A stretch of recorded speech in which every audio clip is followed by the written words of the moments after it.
said, my soul is sorrowful. In verse 38, my soul is sorrowful with grief. Soul. He said, my soul, my soul, my soul is facing suffering. He's sorrowful. And I know we remember the 4 cardinal points of the soul. I've spoken about them before. What is your soul?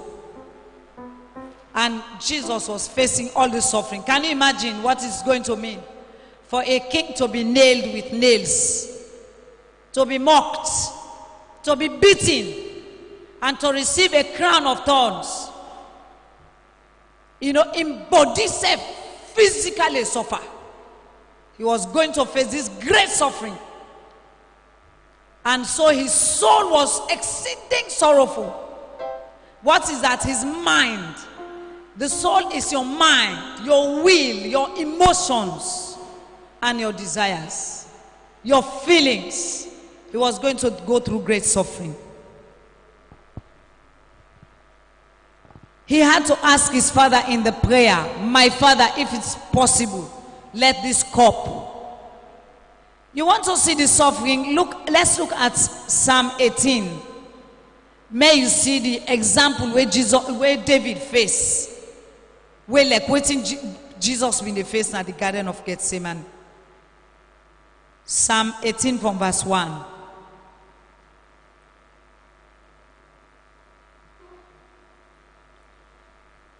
Okay.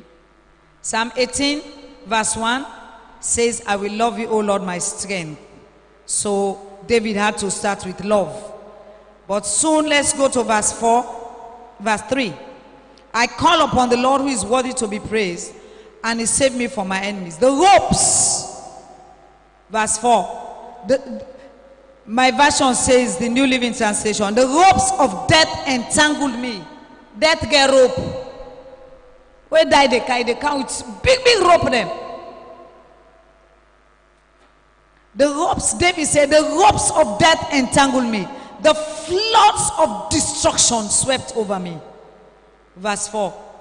The sorrows of death, the floods of ungodly men made me afraid. He said, the grave wrapped its ropes around me. Verse 5. The grave wrapped its ropes around me. Death laid a trap in my path. The sorrows of hell compassed me. This is not easy, my friend. This is not easy. But because he was at this garden, he was able to subdue, rule over these things. This was just David. David said the cords of death, the ropes of death entangled, the floods of destruction, the grave wrapped its ropes around me. Say, but in my distress, I cried out. That is verse 6. Yes, I prayed. Shall we read it together? In my distress, what did he do? And what? He had my voice out of his temple and my cry came. Listen, that call is a call of prayer. It's a call of prayer. What is this death facing us? If we will dare like David to lift up our voice and cry out in prayer. If we will come to the garden to pray. If we will hearken, hear the voice of the Lord and do like David did, Jesus did. When he faced trouble, he faced death, he faced the grave, he prayed. Tell your neighbor, say, come low, pray. Say you for come this prayer. Say the chain prayer day, the retreat prayer day. Say you for come. Time to cry out. Praise the Lord. Time to cry out. The cords of the grave must give up. The ropes of the hell must give up. No matter what, they had to release Jesus and he rose. True or false? Did I Olam? In Olam. There was a law. The law be done tire. He was taking upon himself the sin of the world.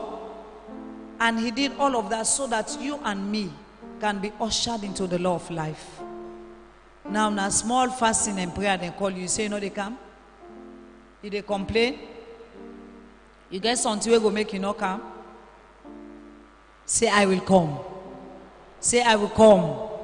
Even after this, I will fast and pray. Say, I need the garden of Gethsemane. I need the garden of Gethsemane. Look, Christian life is not about deadly things. It's about proving that even death is just a passage. There is resurrection. There is newness of life. There is a new thing God is calling you to. You know, sometimes in our Christian life, we get so much trouble. One trouble after the other. It's not like the enemy not tired. I can hear some people, then they praise the enemy. The enemy, wait, don't do me this, you don't do me that, you don't do me this again, don't do me that. I can